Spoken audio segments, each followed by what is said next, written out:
Here we're going to do a little ride along with Jeff. Yeah, Santana, we're going to kind of show you what goes on between stores, some of the things I do while I'm in the truck, and we'll have some conversations about, in general, just overall what goes into my daily routine.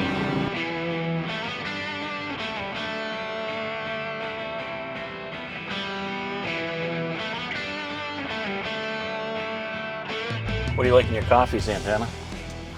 Black. One of my first, Black usually. One of my first stops is usually a coffee. Is it? Yeah, I spend a lot of time in the truck, so kind of keeps me entertained while we're in between phone calls. Yeah, I drink my coffee black normally. Gotcha. But if I have to go to Dunks, I just get extra because it's like... Extra black? No, I just do like the French vanilla extra. Oh, okay, cool. Iced. I don't know, I feel like that's just like the New England order. Yeah. So when I'm here, I'll order a New England coffee. That's what I call it. Gotcha. The New England blend. Well, let's hit a coffee, and then we've got a couple phone calls to make on the way. We'll touch base with Cody, see what he's got going on today. He's expecting his second child. He's been in the holding pattern for about a week and a half, so I'm interested to see if they've figured out if they're going to induce her or what's going on.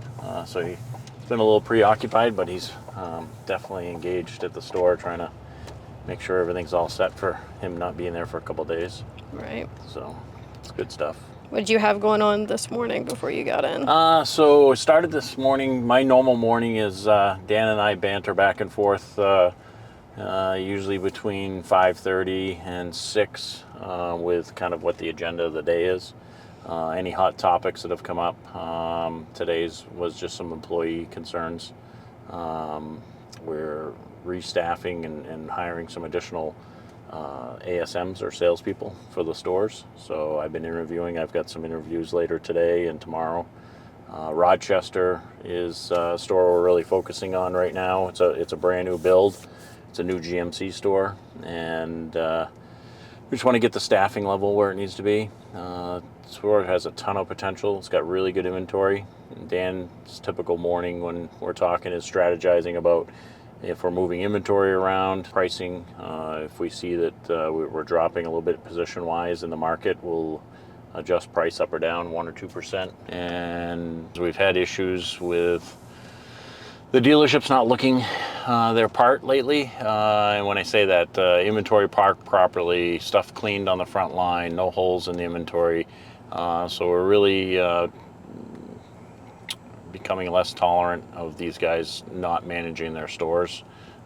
Each general sales manager is responsible to make sure that there's a level of professionalism and that the stores look the part. So quite often when I drive in, I do a quick lap around the building, take a look at what the inventory looks like, how is it merchandised, just in general what things look like. It gets frustrating because we want the customers to have a good, first experience, and looking professional and making sure the places are well merchandised is just part of what they need to do on a daily basis. So. Yep. You had a few interviews today too. Yep. So I interviewed an ASM or a salesperson this morning. He's got a pretty good background. Was a military guy. Was in the Marines for 4 years. Been at the same dealership for the last 4 or 5 years. So he's got some good work history. Military always is a plus for us. Shows some commitment. Usually they know how to work, well with teams, and they're usually not afraid to talk about issues if they see something that doesn't look right. So, yeah, we lean towards, military as being really good prospects. So, interview went well. I think he's a good candidate, and probably write up a conditional job offer later today for him, send something over, and see if we can wrap him up. That's my email notifications that come through, which you'll see is just a steady interruption. When you wake up in the morning, is that like the first thing that you normally check is like your emails? And yeah, I don't even at that point, I haven't even gotten up. I roll over, I grab my phone, and I look for, I check it obviously right before I go to bed just to see if there's any real pressing issues. And then the first thing I do is usually roll over and take a look at it just to see what's in store for me for the next hour and a half, 2 hours. You're iced, extra, extra? Yeah, I'm good. I don't want it. I already had my coffee. Can I have morning. a medium hot 3 and 3, please? Sorry, one more time. Can I have a medium hot coffee, 3 and 3? Medium hot regular, is that going to be all for you? Do you have any blueberry cake donuts? Let me go check. I do not. I'll just take a stick. Do you have a glazed stick? I do not. I have glazed donuts, old-fashioned donuts, jelly donuts, pasta cream, chocolate. I'll take a glaze. That's perfect. A glazed donut? Yep. Thank you. Grab one up. Tough to They're get out. a donut. Yep. I I'm mean, out. yeah, we're at 11:30. You know, early bird gets the blueberry donuts. Yeah. We're going to run down to Portsmouth. We got a few things to check on there. I have another interview back here in a little while, so be kind of a quick trip. Yeah, it's like a 20-minute drive or Yep. something, so it's not too bad. So you started out as a service advisor, and then you went from Ford to Chevy, or was there something in between? Yeah, no, there was quite a bit in between. So yeah, I started out as a Ford service advisor at a dealership up in northern New Hampshire. Progressed into what we call fixed operations, which oversaw parts and service at the dealership. So, but that was over the course of probably 6 years. Sometimes in this business, the last guy standing gets a promotion. If you work hard and you're honest and you just keep, plugging away, good things can happen. So sometimes being in the right place at the right time. I haven't applied for a lot of jobs. Most of the time, jobs have been offered just based off of working hard and good performance. I did a interview with someone earlier this week for my podcast, and she said someone's always watching. And I think there's a lot of truth to that. 100%. If you're a good worker, someone, whether it's a coworker or a boss or maybe even a mid-tier manager, someone's always paying attention, and it might help you get a job later down the road. Yeah, absolutely. And you network with a lot of people and you don't even realize it. And all of a sudden you'll get a call out of the blue, or the only job that I really applied for was when I decided I was going to move from northern New Hampshire to southern New Hampshire. I applied to a Ford store as a service manager, and I actually had to go down and do an interview. It's the first time I'd interviewed for a position. When I originally got hired, it was when I originally got hired as a service advisor. I knew the gentleman that was the service director for the store, and it was, thank you. I didn't really interview for the job. He's like, hey, I got a job for you. Why don't you come work for me? I was running a body shop of my own at the time, and so that's kind of how it all started. But yeah, somebody's definitely always watching, and I think that working hard and being cognizant of what's going on around you and learning and listening certainly goes is recognized. Mm-hmm. I may not always make the right decision, but I can usually back my decision up with this is the facts that got me there. Very seldom do I shoot off the hip, and like most people, when I ask a question to one of the managers or anybody in one of the stores, I usually already know the answer. So I kind of judge how they respond to those questions. I have key people that I know I can trust, and I have key people or people that I know I have to dig into the facts every time, because it's never quite like it's presented. So Yeah. I definitely think that you can see that. So if I look at that, I'm sure other people do also.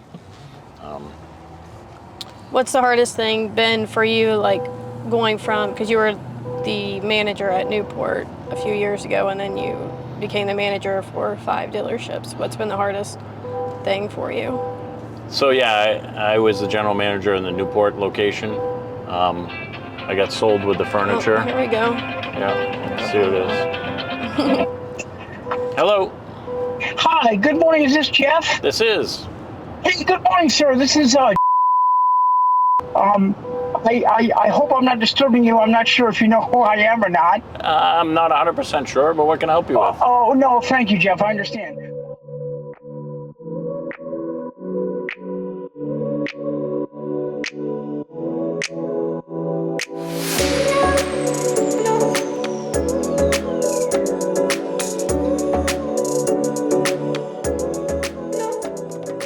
But I'll text you my cell number and thank you for taking my call. I Anytime. appreciate that. No problem, Joe. Okay, thank you. Bye bye. Bye. Back to you were asking about. So yeah, I was a general manager at Newport Chevrolet. Was a little uneasy with the transition. I felt like I was kind of sold with the furniture, if you will. I know that's not the case, but I had been there for 5 or 6 years. Felt like the store was doing well. I questioned the ownership at the time as to whether the store was being sold, and was assured, nope, we're not. We have no intentions of selling the store. 3 months later, there was some telltale signs that I felt the store was being sold again. So I asked, nope, we're not selling the store. And then one of my employees, who had a little more time on his hands, had done some registry checks on new businesses and business names being registered with the state, and all of a sudden the new store name popped up on the registry. So I took a screenshot and sent it to the owners and said, boy, if we're not selling the store, why would somebody register a trade name for the same location? And at that point, we probably should sit down and have a conversation. So I drove to our corporate office and was told, yeah, in fact, we are selling the store. So, yeah, you never know. And I understand the motivations behind it. You don't want a store. It takes a long time for a dealer transaction to happen, or a buyout to happen. And you certainly don't want the staff to have a mass exit. And you want to keep as much of the operating system together as you can. I joined Key, and it's been a really good experience. It's been challenging. It's had a whole different new set of challenges. I stayed at the Newport store for another 2 years after the buy-sell, and then I guess based on performance and the way I ran the store, I was given the opportunity to help with a couple other locations, and now I'm considered a regional vice president. I handle 5 of the Key Auto Group stores under the GM umbrella. You have to be able to handle multiple things at the same time. You're dealing with maybe a personality problem at one store, a customer issue at another store, congratulations at a third store. So you've got to be able to shift gears really quick and not let the situation at one of the locations play into my attitude towards the rest of the group or towards whoever I'm dealing with at that point in time. I've read a few. In the truck, I spend a lot of time driving. I've had this truck for probably 3 months or less, and I've got 7,000 miles on it. So I spend a fair amount of time in the truck. With technology the way it is, I'm able to communicate and do a lot of work from the truck. But I have time to reflect and kind of think about what's going on, and I listen to a lot of training tapes. I'm a big Audible fan, so I like to listen to books on Audible. What's your favorite book? Oh, I've got a bunch. It's Your Ship is really good. Extreme Ownership, Jocko Willink, retired Navy SEAL. I listen to I'm a GC fan, Grant Cardone. Mm-hmm. So 10X is a really good book. And I don't listen to them once and just put them away. I'm I listen to them, 6 months later I'll come back, I'll listen to it again. 6 months later I'm back into it, and every time you take a little something else away from them. So it's a good breakup of the day. I'll plug in for usually on average about a half hour a day listening to something. And then I find even, if we're traveling, my wife and I, I'll play one of the segments that I think could help in her industry. She has her challenges at work, just like everybody else. But sometimes when you look at it from a different perspective, it kind of puts things in perspective, if you will. Mm-hmm. So it's good. It's a good restart or refresh. And we're dealing with a lot of personalities. With 5 stores, I got 5 general sales managers that I talk to daily, if not hourly. So everybody has their unique personalities, and I really feel like my job is to get them to perform at the highest level they can based on their personality traits. Help coach them up with things that they need help with, help mentor them with stuff that they need to work on, and then obviously point out the stuff that we need to either fix or remedy for them to be successful. So that's all we're looking for. We're looking for the stores to do well. There's really 3 driving factors. You've got obviously customers, CSI. You've got the owners. We've got to produce so that the owners see that the return on investment's there, and we've got to take care of our employees so that our employees long term will stay with us and continue to grow. Last thing we want to do is have a turnover in any one of those categories.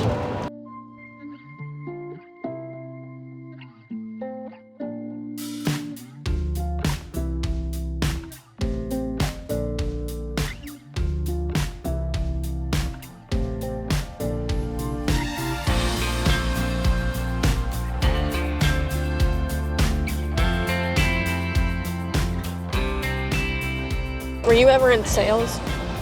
Yeah, so I was in sales for 5 or 6 years. Was in finance for a while. Pretty much touched each department on the sales side of things. I spent better than half of my career in fixed operations, so that's everything to do with parts and service in the back end of the store, which is all process driven. And sales is very much process driven also.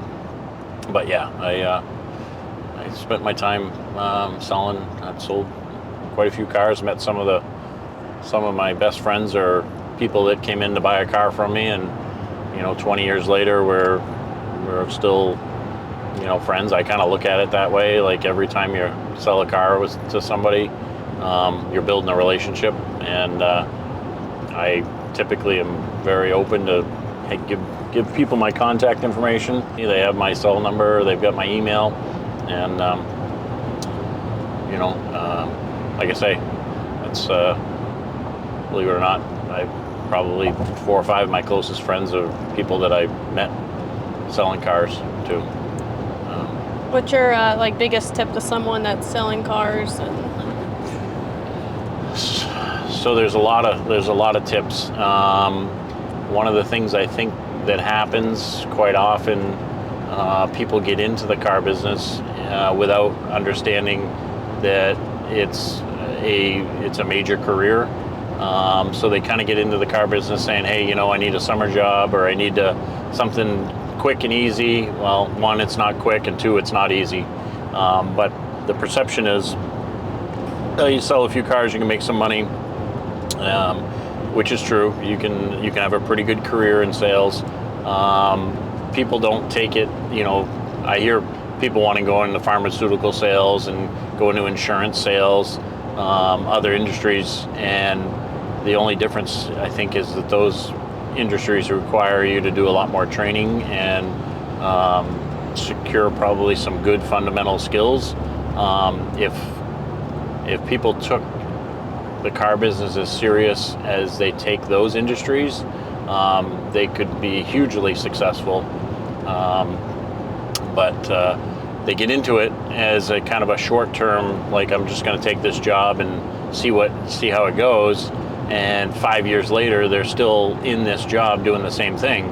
Where if they took it seriously from day one and followed up with their customers properly and built themselves a rapport with customers, I'm not saying you're going to connect with every customer that you talk to, But if you targeted to connect with, say, 3 customers a week over the course of a year, 52 weeks out of the year, you're talking a big number of customers.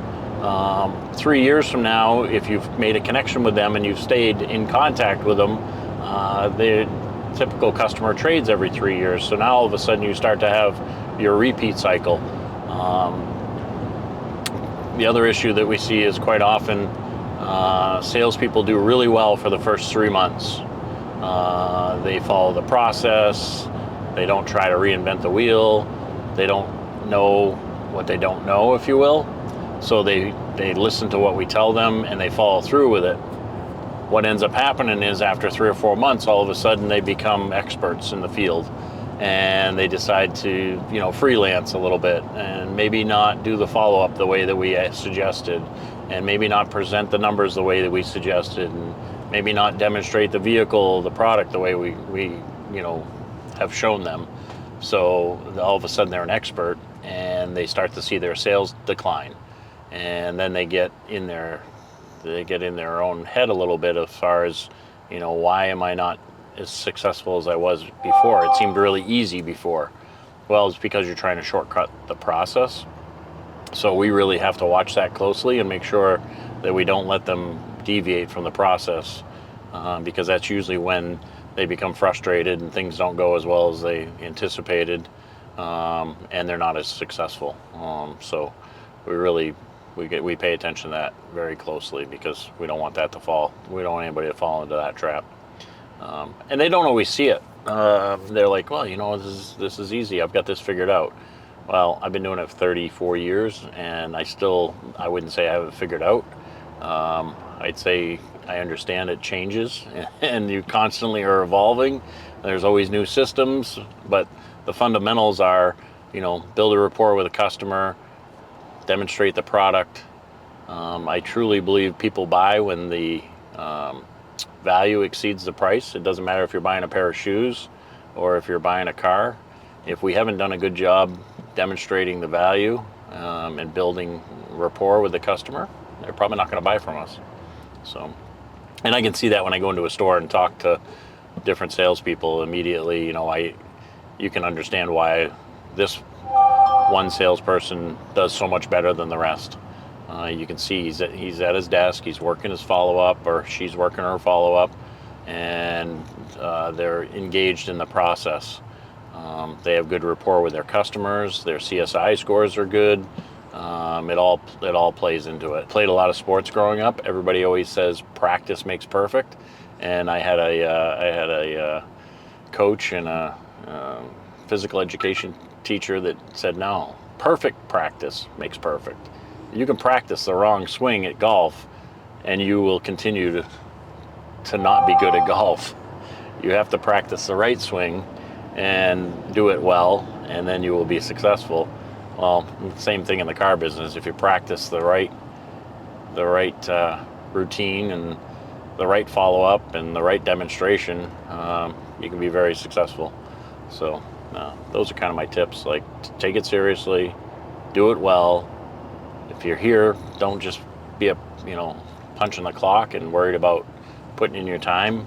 Put in good quality time, and pretty soon you'll see good results.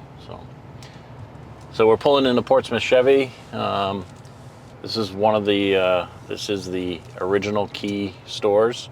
So this is kind of the mothership, if you will. They've got a ton of inventory. Looks like they got a ton of traffic here too today. So that's all good stuff. Inventory wraps around the parking lot here, so we've got lots of aisles of vehicles. You can kind of see here the inventory is very plentiful. A lot of trucks. Yeah, there are trucks everywhere, and that's great.